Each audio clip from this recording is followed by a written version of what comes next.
Welcome, everyone, and thank you for joining us for today's NAC at Home program. My name is Nadine Heidinger, and I'm the Director of Communications at the National Arts Club. For those of you who are not familiar with the National Arts Club, we are a 501c3 nonprofit based in New York City with a mission to stimulate, foster, and promote public interest in the arts. Annually, we host over 150 free programs to the public, including exhibitions, theatrical and musical performances, lectures, and readings. To find out more about the National Arts Club, you can visit us at nationalartsclub.org, or you can find us on Facebook, Instagram, Twitter, and YouTube. On behalf of our literary committee, it is my pleasure to welcome you to today's event, a conversation with author Rebecca Donner about her latest biography, All the Frequent Troubles of Our Days.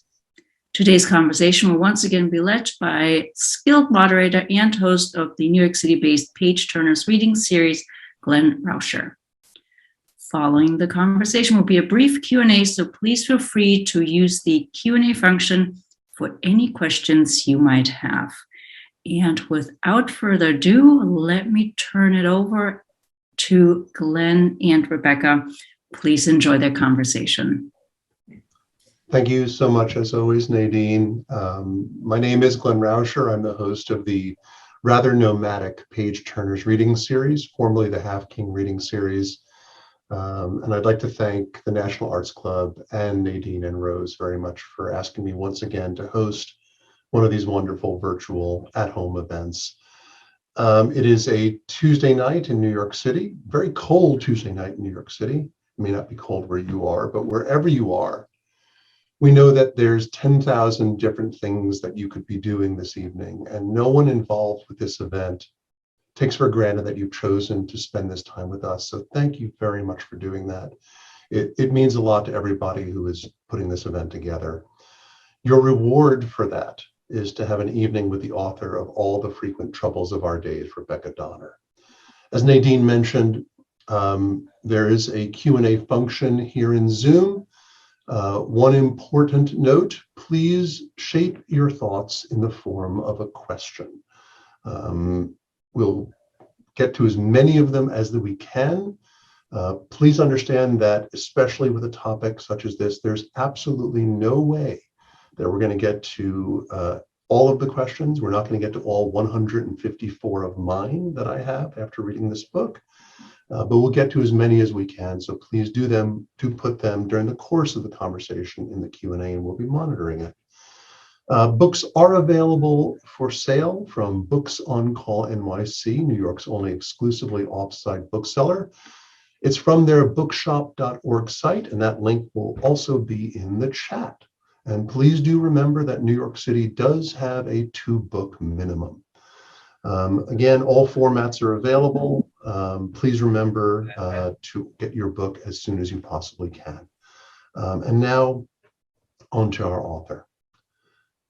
All the Frequent Troubles of Our Days is one of those remarkable books that provokes two seemingly opposite, simultaneous responses. First, horror at the evolution of the fascist state in Germany through the 30s and 40s, and its literally countless victims. Wonder, too, at how a relatively tiny group of people, Germans, Poles, French, and one profoundly brave American, the subject of this book, could, in the face of all that was against them, risk all to try and defeat Hitler.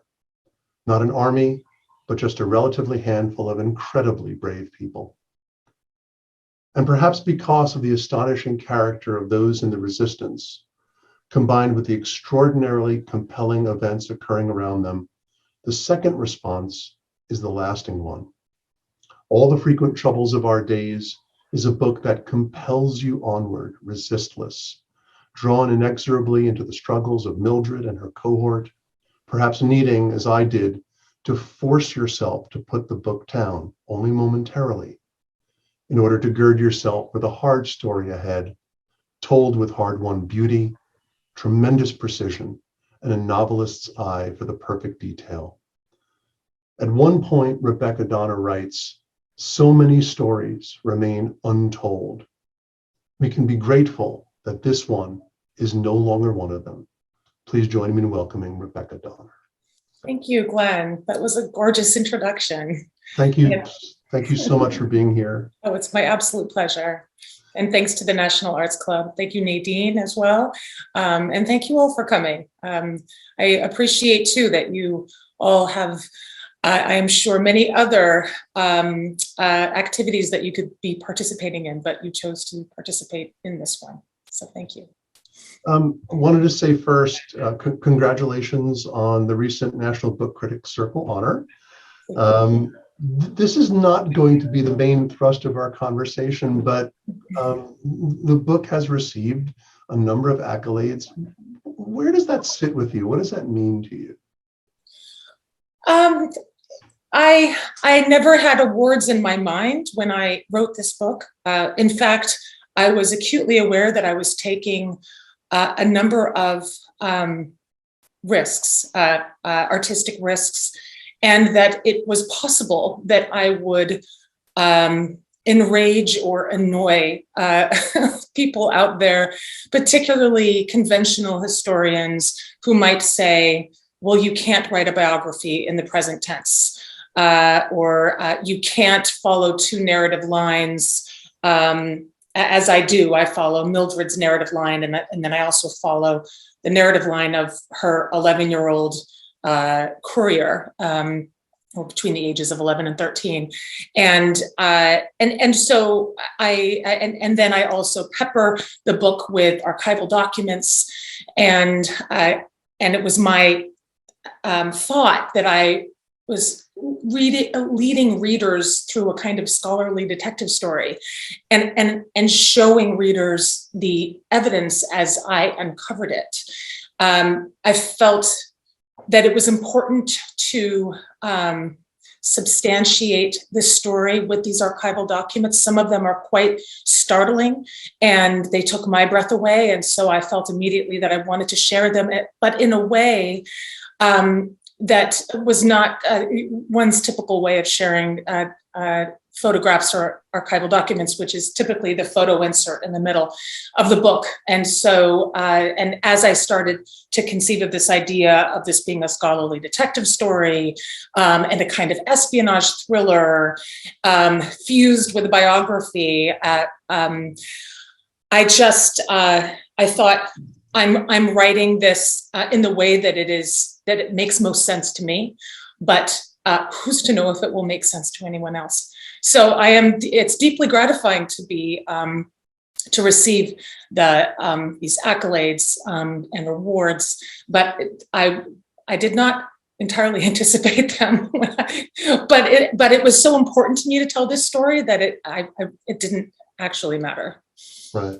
So was there, how early in the conception did you come to the two, which I think as a writer are the two key decisions, which is, as you mentioned, writing the story in the present tense, which I think for one reader added an incredible immediacy to the story. You are in it from the very start of the book. And then the dual stories of Mildred and Don Jr. Now, of course, Mildred and, to be fair, Arvid's story together are more of the book, but the story can't be told without Don there. Right. How early on in the conception did you come to that? And was there ever a thought of doing it differently? Most certainly there was a thought of doing it differently. Before I tracked Don down, I tracked him down when he was 89 years old. He was living in Northern California. And I had actually thought that I had waited too long. I wasn't sure if he was still alive. Mm-hmm. And so it was a tremendous discovery for me to learn that he was indeed alive. And as soon as I discovered that, I called him and talked to him for 2 hours, and then said, "May I please visit you tomorrow?" I couldn't wait to see him, and I jumped on a plane and I flew across the country and interviewed him for a week. And after the interview was over, he looked at me and he said, "Well, now I can die, Rebecca." And I said, please don't do that, Don. And a month later he did. Oh God. And so I felt a tremendous loss. I wanted so much to share this book with him. That was my thought all through these interviews. Was I couldn't wait to for him to hold the book in his hands and see his story told. But I was also aware, because during these interviews he had such a vivid memory of his boyhood, the story started to enlarge for me. And during those interviews, I started thinking, well, maybe I should not just follow Mildred chronologically, maybe. And I was already thinking along these lines, but, and I started imagining Don opening the book in the first chapter, running through the streets of Berlin as Mildred's courier, and this idea that readers would see Berlin through this 11-year-old American boy's eyes. Mm-hmm. And that's when I thought, I have to do two narrative lines. A few months later, the Heath family got in touch with me and said, would you be interested in going through 12 steamer trunks of documents? I couldn't say no. And so I jumped on a plane again and I flew out to California. And in one of those trunks was Don Heath's mother's diaries and her date books. And I might have dropped to my knees, because this was something when I was interviewing him, he would refer to his mother's diary, and I kept saying, where is that diary? And he would say, oh, it's the war, Don. And so I was able to corroborate so much with those diaries. And also there were classified documents in there and letters from to Morgenthau and from Morgenthau. I should add, and I'm sure this is, I'm anticipating one of your questions, Glenn, but who was his father, and why was this little boy in this position? And just very briefly, and we can get to it later, but if you want more detail, but his father was Don Heath Sr. He had a confidential agreement with Secretary of Treasury Henry Morgenthau, Assistant Secretary of State George Messersmith, and Undersecretary of State Sumner Welles, to basically obtain intelligence from key sources in Berlin. So between January 1938 and June 1941, Donald Heath Sr. worked as an ad hoc intelligence agents for the U.S. government. And he kind of occupied this territory in the nexus between the Treasury Department, the State Department, and the soon-to-be formed Office of the Coordinator of Information, or the COI, which would in turn give way to the OSS, which was then a forerunner of this Central Intelligence Agency after the war. But it was a time, it was a sort of no man's land in foreign intelligence in the U.S. Or in U.S. foreign intelligence. So this was how this and the Heaths became acquainted with the Harnacks, Mildred and her husband. And once Hitler invaded Poland, the Heaths wanted to do something to help the resistance.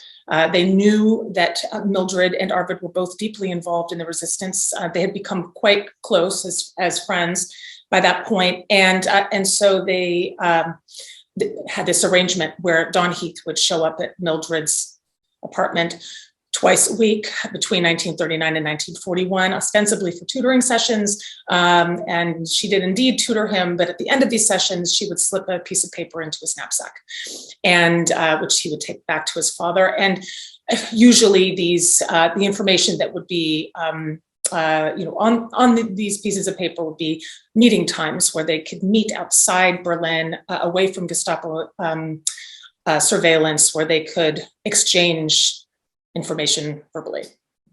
So we're talking about Don. Can you show us one of your archival materials? Is slide number 13? Yes. And then we can so that people can see what young Don, which is what his parents, I think his mother referred to him as young Don. Right. That's right. Good what it memory. looks like. Yes. You talk about how Don was ostensibly taking. Are we running the PowerPoint here? Yeah, are you able to pull up slide number 13? Oh, I see. Sorry, I was No worries. I thought that you were going to run it from your end. I can pull it up. Sure. Hang on 2 seconds. That'd be great. That'd be great. Because I know you know the slides a lot better than I do. I do. I figure since we started on Don. Sure. Hang on 2 seconds. To see what this very average, incredibly brave, resourceful young man who you met 76 years later. Yeah. Which is incredible. So, one of the things that I think it's the slide number 13. Okay, so here we go. This is Don Heath. Let me try to also make this. Oh, well. Okay, yes, this is Don Heath. I was going to make it full screen, but it's too complicated. And so this is Don Heath. This is when he was about 13. This is when he was a few years younger, and that's his father, Don Heath Sr. And Don Heath Sr. Actually gave Don guidance on how to look out for anyone who was following him, to look into windows to see if there were reflections of people. Don described to me the routes that he would take. He would take a different route every time he visited Mildred. He was instructed not to talk to anybody. Sometimes he would get off at the different U-Bahn stop and go to the Berlin Zoo. Sometimes he would go to the American Church and go to the top of this, to the very top, and look down and see if anyone was following him yet again. And then when he arrived at Mildred's apartment, Mildred would ask him which route he took. And so, and I went to Berlin and I retraced his steps, and all of his routes worked. This is Mildred's, or rather Louise Heath's diary. And this is just, it gives you a flavor of how much she wrote. Wow.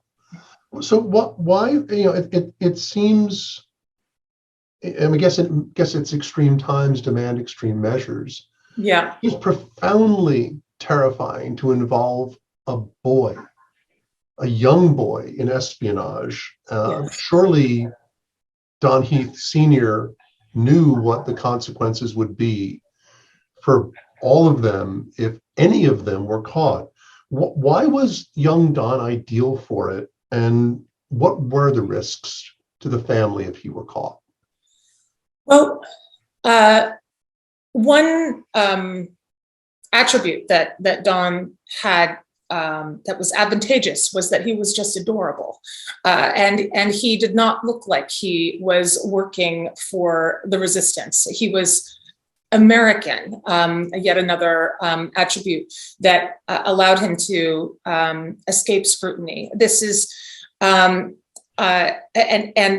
and another was that he was the son of a diplomat at the U.S. Embassy in Berlin. And he, when I interviewed him, he told me that he became aware of the risks in only a way that an 11-year-old boy would be aware of this, without really a knowledge of the world. But he saw a lot, and he was kind of, on the one hand, excited as the war,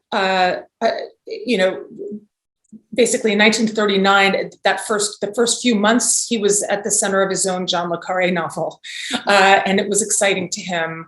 But he became quite terrified once he started getting followed, and he described to me a few occasions when he really was frightened. And he also disclosed to me that he believed that his parents thought they were insulated because they were, his father was a diplomat at the U.S. Embassy, and that they somehow would not be subject to the same kinds of rules, which indeed that was partially true. They ate food that Germans living in Berlin during the war could not access. They had real butter from the embassy. And in my book, I catalog a lot of these advantages they had, and was able to also corroborate this with a book, a memoir that was published by one of Don Heath Sr.'s colleagues at the U.S. Embassy in Berlin. And it's a fantastic book. And so anyway, it's in my book in the appendix, and if you can get a hold of it, William Russell is his name, Berlin Diary, and he basically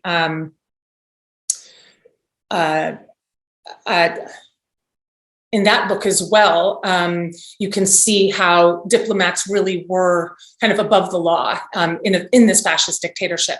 Up to a point. They still were not allowed to listen to, they were prohibited from listening to foreign broadcasts, including the BBC. They all broke the rules, but there were penalties. And again, the Heaths were in Berlin prior to the United States involvement. So they escaped a lot of what happened after the US became involved in the Second World War. So Don was, he believed that his parent, he felt that he had an important job to do. He was also aware that his parents, as much as they wanted to help the resistance, may not have been entirely aware of the risks they were taking. I'd like to move to talk a little bit about the woman that Don was racing through the various routes to see, which of course is your great aunt. Yes, 3 generations separate us. Great. Can you show us that I think it's the very first slide. Certainly. So this is Mildred. And that is her when she was a graduate student at the University of Wisconsin in Madison. She grew up, she had a rather impoverished childhood. She was the daughter of a mother who was a suffragette with a 10th grade education, and a father who was a perpetually out of work insurance salesman / horse trader, who went on benders and left the family to manage on their own for weeks at a time. Whenever they couldn't come up with the rent, they would move. So Mildred grew up in a shuffle of boarding houses during her childhood. Neither her parents went to college, but she declared her intention to go. And so she went to the University of Wisconsin and received both her BA and her master's degree. It was when she was getting her master's degree that she met Arvid Harnack, who was a PhD candidate from Germany. He was was basically studying at the University of Wisconsin, studying under an economist named John Commons. And one day Arvid went to see, early on, he went to see, early meaning shortly after he arrived in the United States, he went to see John Commons at a lecture, and he got confused and wandered into the wrong lecture hall. And instead of John Commons, well-regarded economist, he saw this American grad student lecturing on American literature. And he was captivated by her, as the family lore goes, and afterwards went up to the podium and introduced himself to her and apologized for his English. And she suggested that perhaps she could give him English lessons and he could give her German lessons. And so a romance was, began to bloom. And they had a courtship that lasted about 6 months, and then they got married a week after she got her master's degree. And in this picture here, you see them, they're dressed fairly similarly. And this was shortly after they got married. After their, as a kind of honeymoon, they went to they hitchhiked to Colorado, where there was a coal miners' strike, protesting poor working conditions and poor pay, and they joined the picket line, and then hitchhiked back. And my great grandmother, Harriet, who was Mildred's older sister, described Mildred and Arvid in this picture as looking like tramps. Those were her words, and she was very. She had a lot of the fact that Mildred had cut her hair short and was dressed in men's pants and so forth. She did not approve, let us say, and she was older than Mildred by over 10 years. So she was kind of a motherly figure. And, but this photograph also shows that, what was their bond. They shared this passion for women's rights. Mildred was very radicalized by the progressive movement in Wisconsin, and as I mentioned earlier, her mother was a suffragette, so she also advocated for women's rights. And when she was just a teenager, the 19th Amendment was ratified, giving women the right to vote. So and then here she saw this German PhD student who shared her commitment to women's rights, workers' rights, and Arvid was studying American labor unions. He was also, and John Commons this was why he came to the university to study under him. So they were already very politically involved and committed to this idea that they would, that this would sort of form a kind of, this would be the glue that bound them together. They had talked about traveling around the world and had this sort of fantasy of advocating for the poor, but that never happened. What did happen was that he decided to complete his PhD, and Mildred decided to enroll in a PhD program in Berlin. And so in 1929, she boarded a steamer ship, crossed the Atlantic, and began to work on her dissertation. And she, as an American graduate student, bore witness to the rapid increase in popularity of the Nazi Party.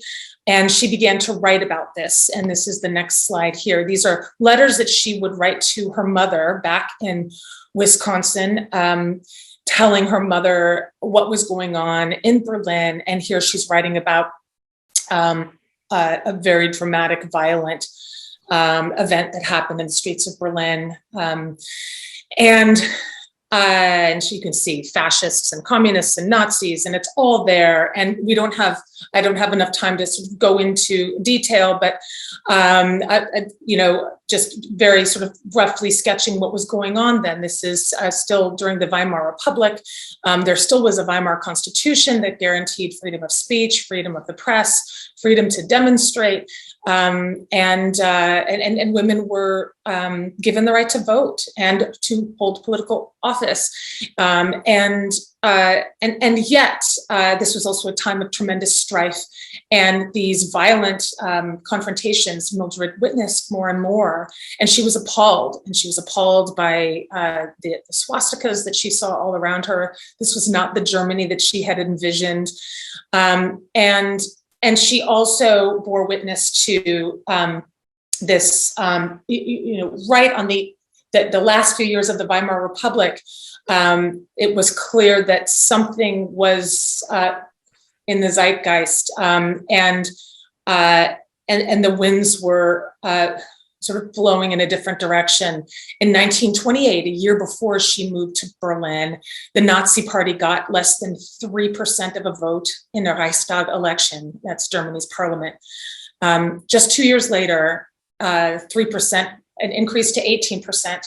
And 2 years later, in 1932, the Nazi Party got 37% of the vote in the Reichstag election. And for the first time, it was the largest political party in Germany. So this was over between 1928 and 1932, a rapid increase in the popularity of the Nazi Party. This is I reproduced this in my book. This is a ballot. This is a 1932 ballot showing this is the number of political parties that are represented in this Reichstag election. That's 36. There were at one time as many as 61 parties that were represented, and representing everything from the extreme left to the extreme right and everything in between. And so Mildred wrote about all of this, and those letters that she sent to her family, my grandmother gave me when I was 16, and she urged me to write the story and to write a book, and I promised I would at that age, and I felt I already knew that I wanted to be a writer. But I kept those letters with me. I mean, I made photocopies and wrote all over them and really lived with them. And they were a kind of portal into Mildred's mind and heart. And I'll just sort of finish with this thought that, I was aware that a lot of documents had been destroyed. Nazis destroyed a lot of documentation. The intelligence agencies, the US intelligence agencies up until a few decades ago, classified all of these documents and it wasn't until the Berlin Wall came down that a lot of these documents came to light, and that so the story started to I was able to get a more nuanced idea of this resistance group that Mildred was at the center of, but there were still gaps. I would write to basically submit Freedom of Information Act requests to US intelligence, FBI, CIA, and looking for files that dated back to wartime files, and a lot of those files and documents were declassified again as mandated by the 1998 Nazi War Crimes Act, Disclosure Act. But there were still some that were redacted, and they would come back to me with black smears all over them still to this day. And so I decided to, that I would have to conduct robust research, not only in the United States, but also in Berlin, in England, and also in Moscow, and which I did. But always aware that there were these gaps, but there were these 2 points. One was the Nazi War Crimes Act, the Disclosure Act, and the other was the Berlin Wall coming down. And so some of these documents, and I'll show you actually. I've got some here. Some came to light, like this one, Greta Kukov. This was one member of her group. And you can see right here, this is a drawing of the courtroom where Mildred and her German co-conspirators were tried at a mass treason trial after they were arrested by the Gestapo in the fall of 1942. So when I was recreating these scenes, I was able to, I knew the placement of where people sat, where the judges were. There was a panel of judges, and it was a farce. No justice was served, but they went through the motions at the Reichskriegsgericht, the Reich Court Martial, and it was all. This trial was conducted under a cloak of secrecy, and the transcripts were burned. So this is an example of these gaps. The sentences, the verdicts. There were some documents that came to light. Again, I won't go into them because we don't have time. But after the Berlin Wall came down, but in an East German archive, or formerly East German. Here's another example. These are the secret notes that were passed in a Berlin prison between Mildred's female co-conspirators that I discovered in a Berlin archive. In this way, I was able to get a sense of what was taking place in those prisons. Mildred was prohibited. She was not allowed to receive letters. She was not allowed to receive visitors. She was not allowed to read books, write notes. But she did start to write these notes, known as Cassiber, and smuggle them to one of her co-conspirators, Libertas Schulze-Boysen. But she was discovered, and so the notes were confiscated, and she was reprimanded severely. There's some evidence that Libertas was responsible for sort of ratting on her. But I did find, those Cassiber remain lost to history, but I did find some, and they were just absolute solid gold to me. So I was able, some of these sort of read like just letters. These are read like news reports, and gossip. And this is one of her. One member of the group who's speculating on Mildred's sanity. At some point, she was in solitary confinement for 3.5 months, and the only time that people would see each other was out on the prison yard.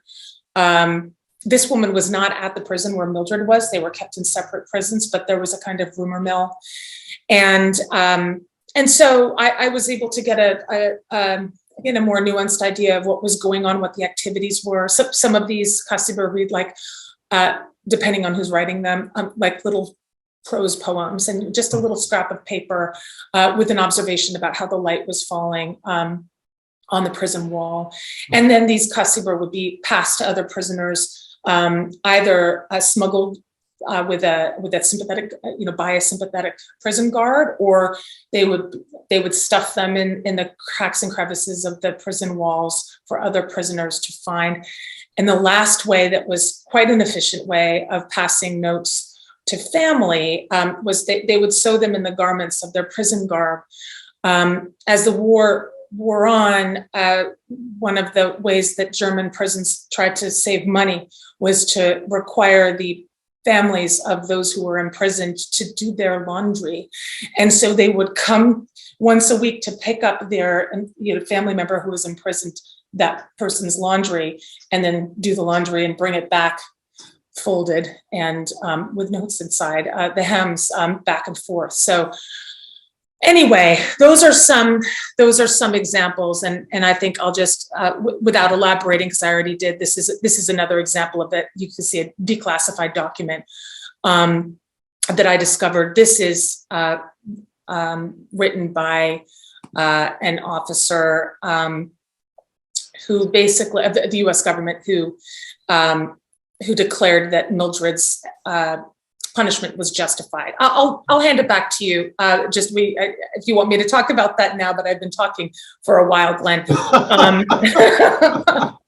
No, I'll let you get a word in it, guys. Here, it's good because I often say when I tell people about asking questions, I said there's going to be one person in this conversation who knows a hell of a lot more than anybody else in the room, and that's you. That no one is here to hear me talk. It's true. I want to. But I would love to hear your questions. Sure. I want to. You'd mentioned that Ottawid and Mildred met in the United States, but made in the end fateful decision. Yes. To return to Berlin at the time where Berlin was undergoing the change from Weimar to what eventually became the Reich. Yeah. Eventually, Mildred becomes a teacher. Yeah. Well, people always use the word teacher, and I always bristle a little bit because she was a professor. Yeah. But she is. So she taught at the University of Berlin, and until she was fired, she taught 4 semesters, and she made her political viewpoints. She was quite candid in her opposition to Hitler, who at that time was a politician, and not yet Chancellor of Germany. But in 1932, she was ejected, and then she got a job at a night school for adults that sort of catered to the working class, and she recruited a lot of basically it was a sort of pool of recruits for her.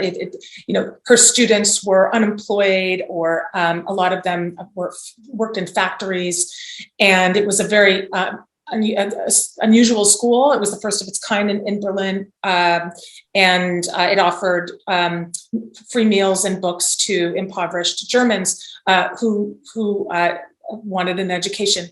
And Mildred was deeply moved by this student population. She wrote a lot about it in those letters that she sent to her mother. And I feature one of my favorite chapters in the book, sort of draws on those letters, where she's not only those letters, but also the students who were in her classes who later, after the war, wrote about her. A few of them did, and they would write about how she was they thought she was very odd at first, because she was the only woman, she was the only American at the school who was in the faculty, and she was teaching American literature and English literature, and one person described her as one student said, she came into the room and you didn't even notice she would come in. She would sort of just appear at the podium. Some of this might be sort of romanticizing after the fact. But in any case, there she was. She was a very quiet, Mildred was quite taciturn.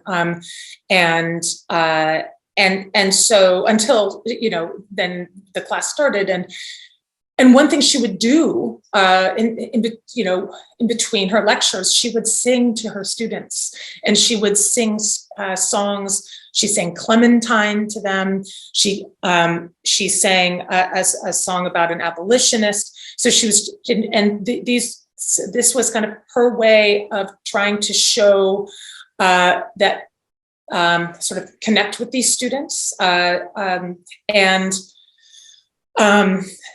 and they thought it was very strange at first, but then they grew to this one woman writes, we grew to respect and develop great respect for her.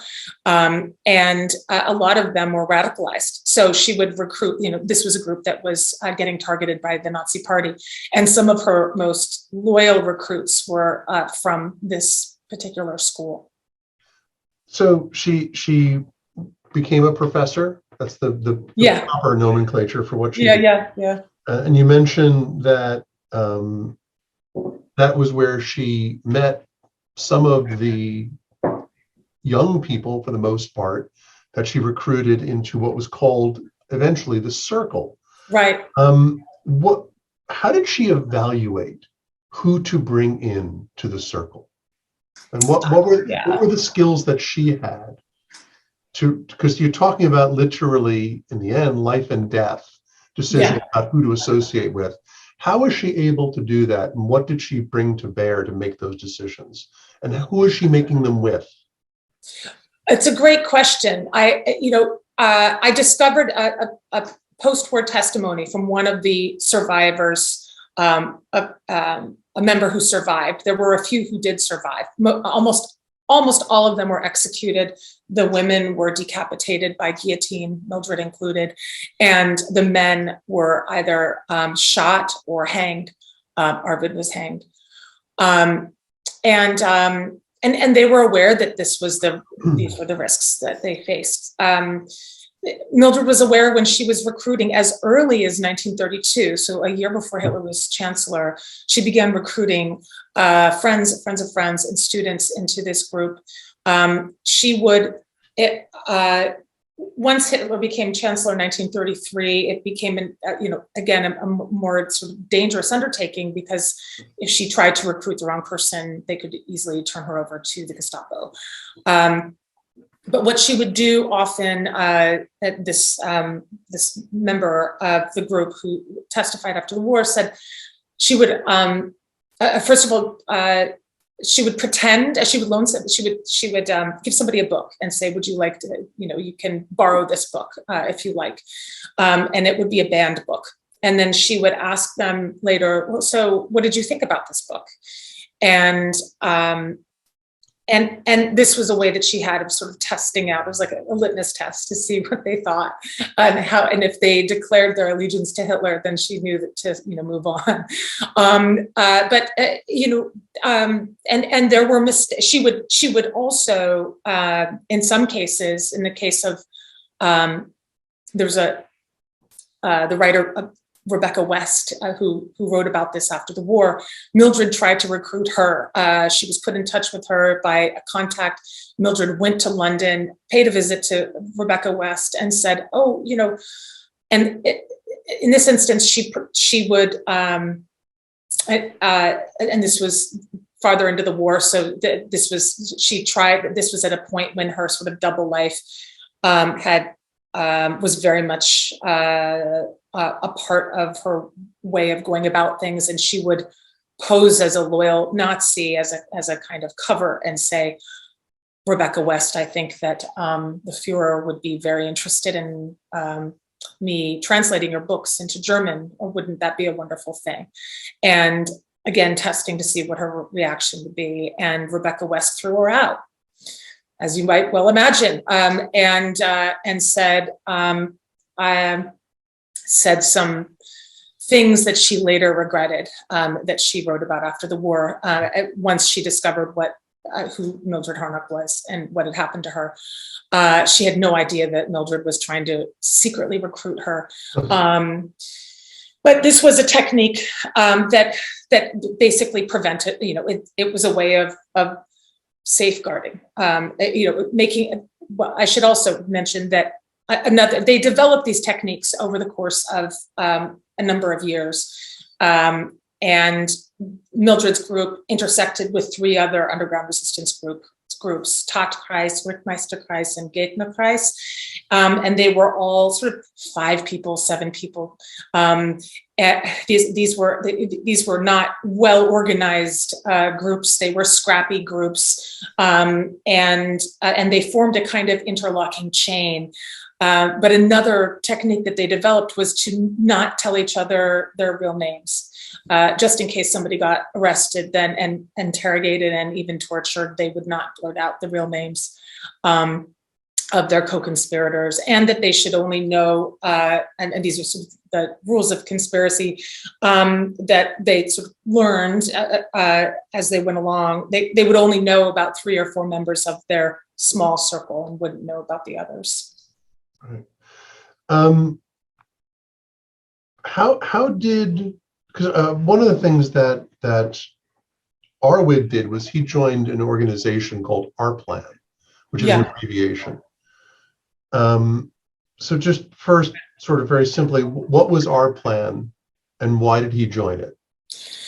It was basically an assembly of German intellectuals, artists, academics, and Arvid, being an academic, was eager to join and became secretary of the group. They wanted to, this is before Hitler became chancellor, this is in the late 20s, early 30s, they wanted to try to solve the problem of Germany's collapsing economy. And it was very clear to everybody with hyperinflation and so forth, and all of this strife on the streets, that Germany was falling apart. And they were looking outside of Germany to look at other models to see what countries, what ideas they could borrow from other countries. And at that time, they thought that the Soviet Union's planned economy was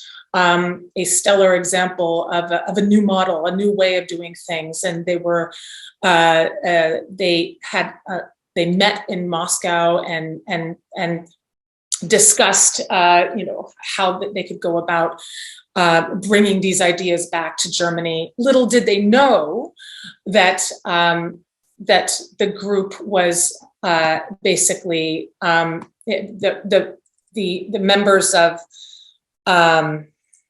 the key members, and one of Arvid's very close friends was actually working for Soviet intelligence and scouting out potential spies later on. And so essentially, that is indeed what happened. And when Arvid decided to get a job at the Ministry of Economics, which was the group's new strategy. Just very briefly, the Circle began sort of nascent beginnings in 1932. Hitler becomes chancellor in 1933. In 33 and 34, the group still thinks that Hitler is not going to last. He's a buffoon. And the conservatives also in his cabinet felt this way too and thought they could control him. They discovered that they couldn't. And Germany swiftly progressed from parliamentary democracy to fascist dictatorship. And by 1935, Mildred and Arvid decided that they needed to have a new strategy for basically toppling the government. They had been involved in distributing leaflets that denounced the Nazi regime and called for revolution, but those leaflets exposed them to arrest, and indeed some members did get arrested and hauled off to concentration camps. Members who were caught with these leaflets, which were illegal, and so in 1935, they decided they would,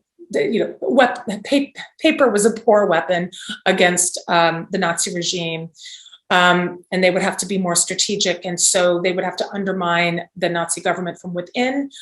Arvid got a job at the Ministry of Economics in order to get close to top secret intelligence about Hitler's operational and later military strategies, with the intent of passing this intelligence to Hitler's enemies.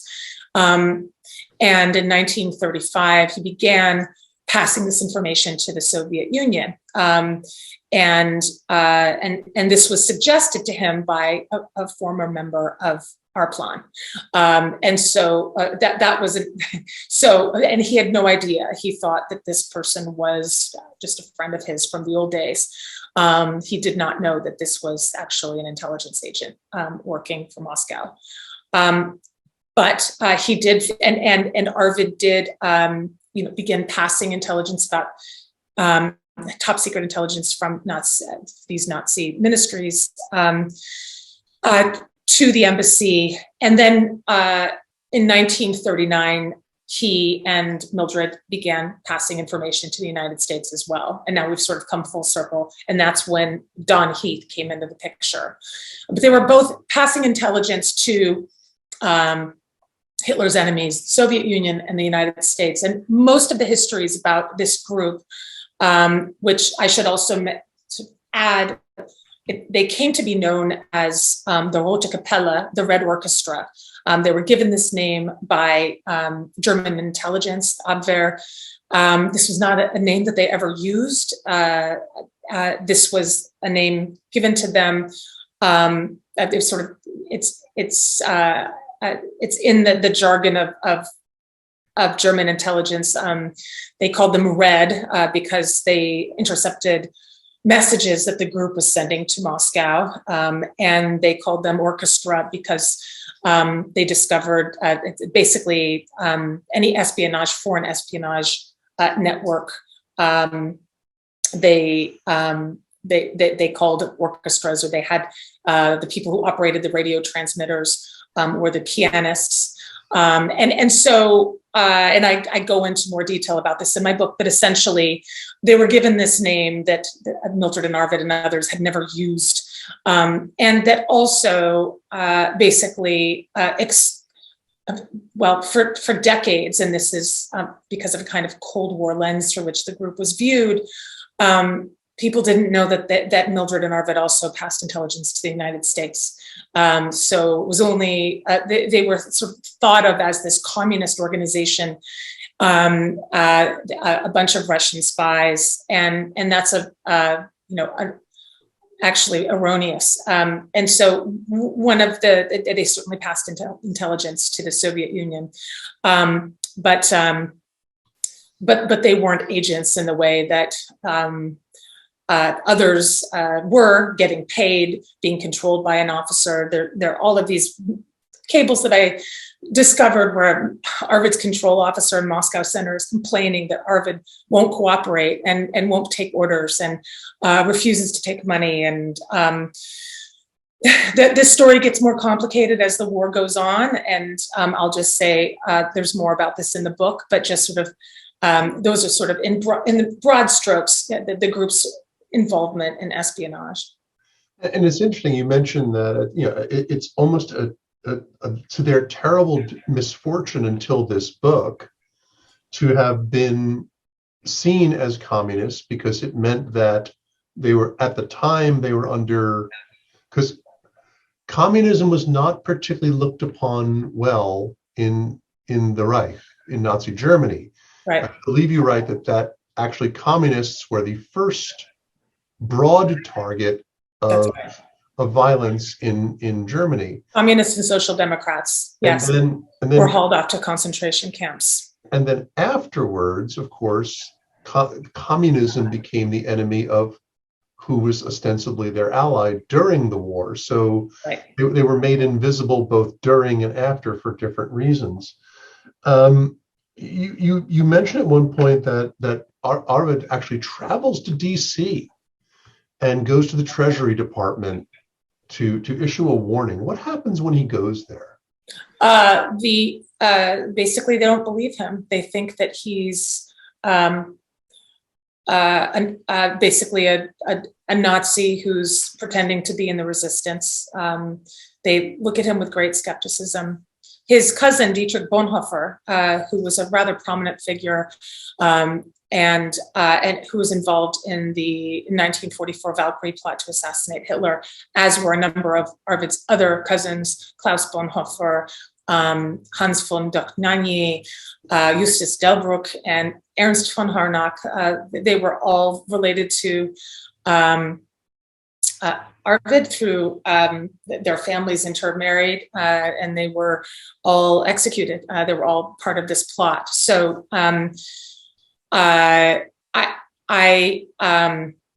and so Dietrich Bonhoeffer also tried to appeal to the British government, and they also did not believe him. Did not believe that he was sort of representing the resistance, and that there was a plot to assassinate Hitler. I want to point something else out too before we conclude, but these are some pictures of members of the group, and I'll just zip through them. This group was diverse. They were Jews, Catholics, atheists. They were men and women. They were factory workers, office workers. They were journalists, professors, and they were all rounded up in 1942, and 119 of them, and they were all, as I said earlier in this presentation, they were sort of forced to undergo a mass treason trial, and these are and they were almost all executed.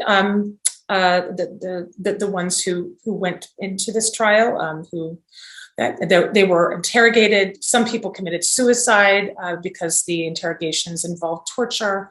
But anyway, these are some of them. This is sort of an early page from the book. It looks a little different in the final product. But this gives you an idea of the kind of the people who were involved in this group.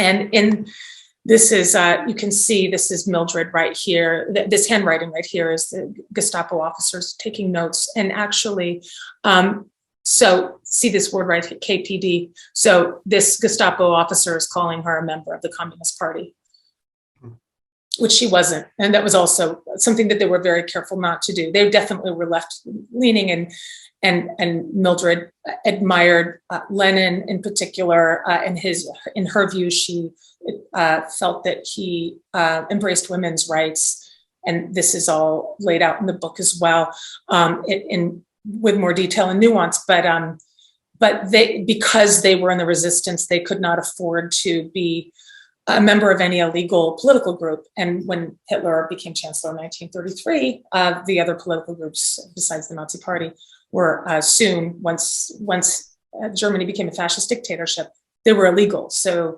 in order to sort of fly under the radar, they certainly couldn't be secret members of any kind of organized political system.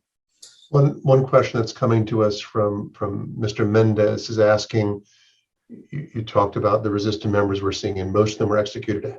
Is there any idea how many resistance members, groups managed to survive after the surrender? Is there any way of knowing? I mean, this is when we get into the territory of sort of documentation that was destroyed, or that didn't exist, because again,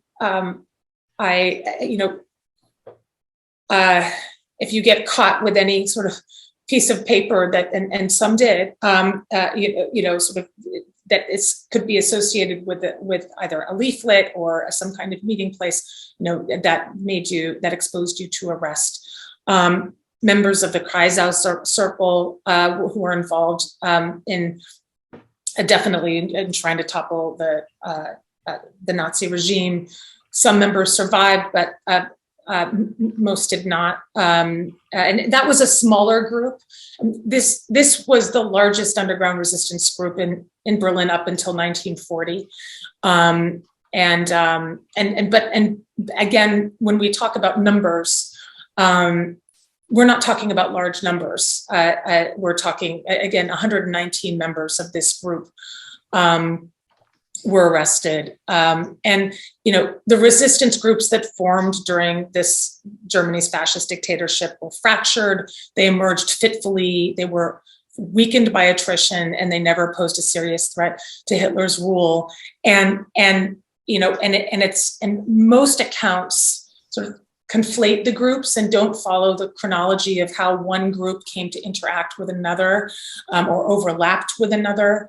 And so this is, in my book, I do sort of chart the progression of these groups, not only of the groups that sort of intersected to form this interlocking chain, Mildred's group being one of them, but also kind of satellite groups. One of the things that you write about in the book that's very, very present is that people living in Germany who opposed Hitler, whether they were deeply in the resistance or not, but of course, once they were, the risk was even greater, faced a kind of elemental decision, which was very simply, do you stay or do you go? What factors were members of the resistance specifically weighing as they made their individual choices? And what choice did Mildred and Arvid make? Well, this was the salient question, stay or go. There was a term that developed called inner immigration, where people would say, instead of fleeing Germany, they would just kind of close in on themselves and keep their heads down and be resistors, but not in any way that would get them arrested. And even failing to say Heil Hitler and give the Nazi salute could get you arrested. And so people made choices, at what point am I going to risk my life, risk my family's life to resist? And there were some who fled, and Thomas Mann, also writers and members in the arts and of the arts who would continue to publish and produce outside of Germany where they were free to do so. Those who remained in Germany who were sort of actively in the resistance would look at those people as cowards. But everybody, I think, Mildred and Arvid made the choice to stay. And Mildred, it was quite unusual because she was an American and she could have left at any point. She had a passport, an American passport, and she went back to the United States in 1937, and her family begged her to stay. And she said that she couldn't, but she couldn't say why. She couldn't reveal to them that she was in the resistance. And so they were baffled. And when she returned, Arvid urged her to go back. It was closer to the war starting. It was very clear. He saw the documents. He saw that it was probably inevitable, the war. And so, and he bought her a ticket, a one-way ticket back. And she kept it in her purse, but she never used it. And it was one of the items that was meticulously cataloged by the Gestapo in the prison report that I discovered in the archive, this ticket home. Question from Mark. There's actually two questions I think I can link together. There's Mark is asking, because I can feel this as you're talking. How did you handle the emotions that rose up as you dealt with this? In the end, for them, unsuccessful effort to stop Hitler. He was stopped eventually. And then what effect or transformation, this is Dory's question, what effect or transformation did researching this book have on you and your understanding of history and perhaps on your family? So the first one is sort of the emotional aspect. Sure. Secondly, the transforming or understanding aspect. Emotionally, I was often, I never lost my fascination with the history and my admiration for the courage of these people in her group, not just Mildred. As I delved further into this story, I thought I've got to tell the stories of other people in this group as well, and particularly the women who and those Kassibur that I discovered, those secret notes really helped me, gave me a closer glimpse of their lives and their thoughts, and I fall, and they're often in histories not given any credit. The men are given credit. This is not a surprising story to us at all, but they're marginalized. They're often, the group is sometimes called the Harnack Schulze-Boysen group, and named for Arvid Harnack, not Mildred, and his co-conspirator Harro Schulze-Boysen. They were quite prominent, of course, but they weren't the only people in the group, and there were many people who were taking risks alongside them and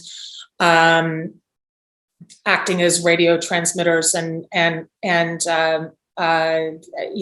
passing information and producing leaflets and hiding and also helping Jews escape. And I haven't even gotten into that part of the story at all. But there were lots of ways that they forged documents, forged visas, tried to help people get out of Germany. They hid political dissidents. They set up safe houses. They also basically tried to undertake acts of sabotage. I uncovered these documents as well in a German archive, and when I started researching the prison part of the story, I think it was that was the part that was very difficult, I would say, because I was getting drawn into, I was trying to imagine what it was like to be incarcerated, to be tortured, to really trying to put myself in the prison cell with Mildred and with others,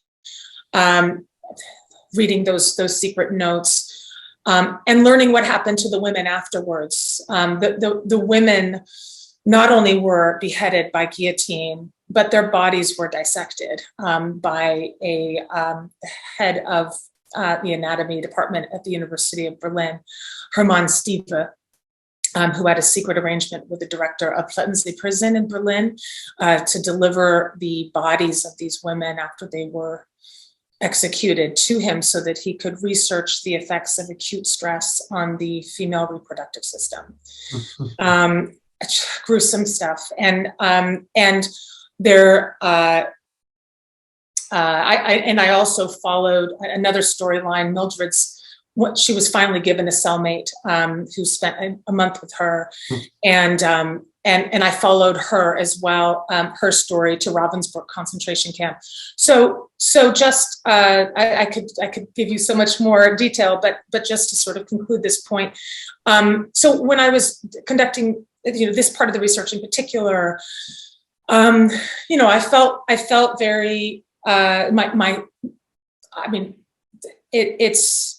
it's very dark stuff, to put it bluntly and inartfully. But I felt that I would just go for long runs. I guess I'm a runner, so I would go for runs in the park and then get back in my office and then sort of disappear into the book again. It became very immersive for me at that point when I was writing about the prison scenes, and I sort of imprisoned myself in my apartment. This is the early days of the pandemic as well. So it was, and I would find myself, just thinking about incarceration all the time. And so, it was, but also I felt so, at the same time, inspired by the sort of just the fathomless courage that it took for these people to do what they did. And so that kept me going, as well as this fervent desire to tell their stories. The second question was what? So one was the transformative effect it had on you and understanding of history. Yeah. That's the second one. Yeah. The transformative. So how did it transform me? I think I have been asked this question more than once, and I'm always a little bit tongue-tied. I wouldn't say that there was some sort of moment where I had a grand revelation or something, or that I suddenly underwent this big transformation in some way. I think it's more subtle, but I think that what I became thinking about Mildred a lot and sort of connecting to this figure in my family that 3 generations ago, that's 3 generations separate me from her, and trying to sort of collapse the distance between us was a process of sort of, I think, there was a way in which I found myself inspired by her courage. Anytime I confronted something that was, difficult, including going back to the early days of the pandemic, where I would hear sirens all the time. I live right by a hospital, and it was a horrific time for us all, and we all had our various experiences. But as sort of the impact of that I was feeling that there was a way in which I was able to put it in perspective by thinking about Mildred and living, when she did, making the choices that she did, and it was galvanizing for me. I'm very, very much struck by the how you described how the experience of reading the book mirrored your experience of writing it. Because I mentioned in my introduction, there were times where it's like I wanted to keep reading, but I really needed to give myself a chance to breathe the whole story in, because of the intensity of it, and because, of course, of how remarkably it was communicated. Again, all the risks that you mentioned at the beginning of our conversation. For one reader, at least, I think they really, really paid off. We could talk about this book for literally hours, but I wasn't, and I want to apologize to everybody who posted a question in the QA that we're not going to be able to get to. They're good questions, but we're we could go on for literally days, and the National Arts Club has to pay their electric bill because of this. So I want to do two things. I want to start with the usual last thing first, and then I want to ask you if you'll do something for us. I understand there was a recent announcement that there is another book coming.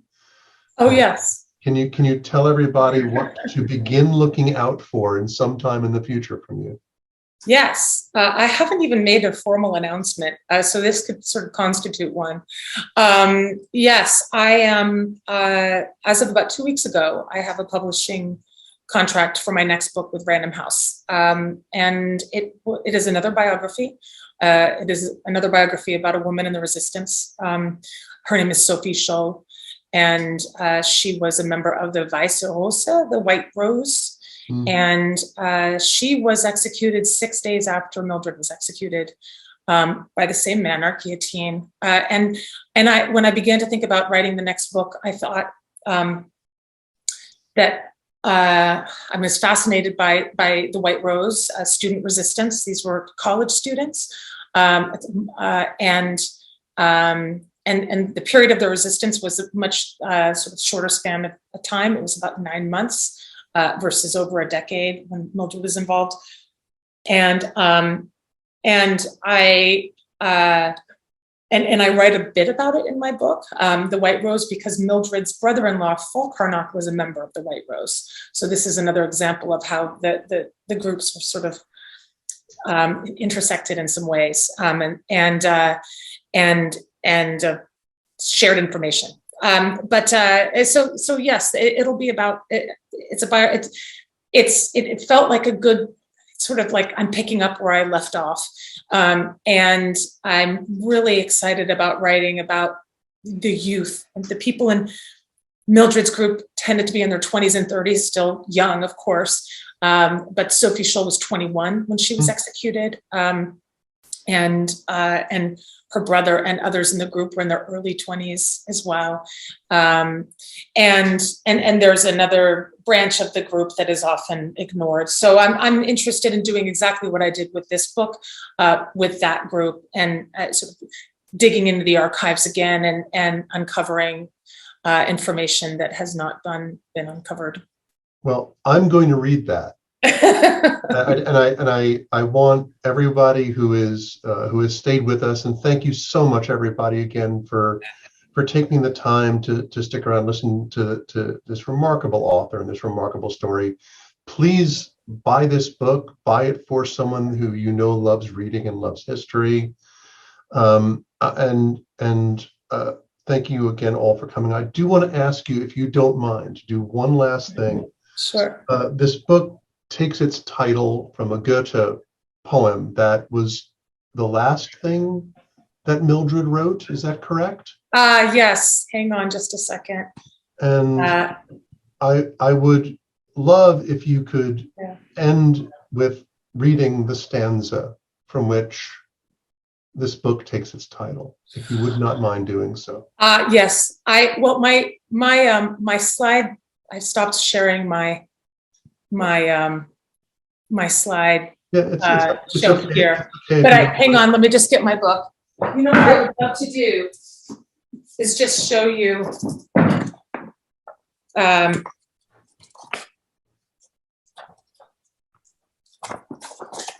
the page where it appears on my book, because that will just again sort of give you an idea. And Mr. Reed, who posted the question, you're about to get the answer to your question. Yeah, so that's the book of Goethe, poems that Mildred was translating in her prison cell. The prison chaplain, Harald Pulschau, who was secretly in the resistance, saw her there, described her scribbling these translations in the margin, and wrote about it in his memoir after the war. I don't have this memorized, so I'm going to have to, my room is kind of dark.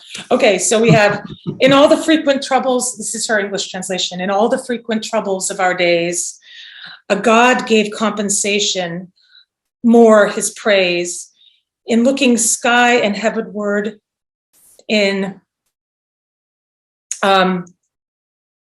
what is that? I can't read this word. In looking sky and heavenward, can't read the word, in sunshine and and in beauty. I would be happy to in better light and this reproduction is quite faded, so I can pull the actual book off my shelf and provide the translation if somebody wants to email me. I think people need to get the book, and you can see. Yeah, you have to. Well, and the problem is that the book, I should just remember. Let me just clarify something. This was written in a prison cell, in a damp prison cell with a pencil stub, so it's extremely difficult to read the words. Oh, here, wait. I actually offered the translation right here precisely for this reason. Let me start again. Take two, gotcha. Take two. I got most of it. In all the frequent troubles of our days, a god gave compensation, more his praise, in looking sky and heavenward as duty, in sunshine and in virtue and in beauty. Thank you, Goethe. Thank you, Rebecca Donner. Thank you, everybody, for joining us this evening. And again, please buy this book. And Rebecca, thank you so much. This was an absolute pleasure. Thank you. It was an absolute pleasure as well. Thank you, Glenn. Have a good night, everybody. And thank you all for joining us. Take care now.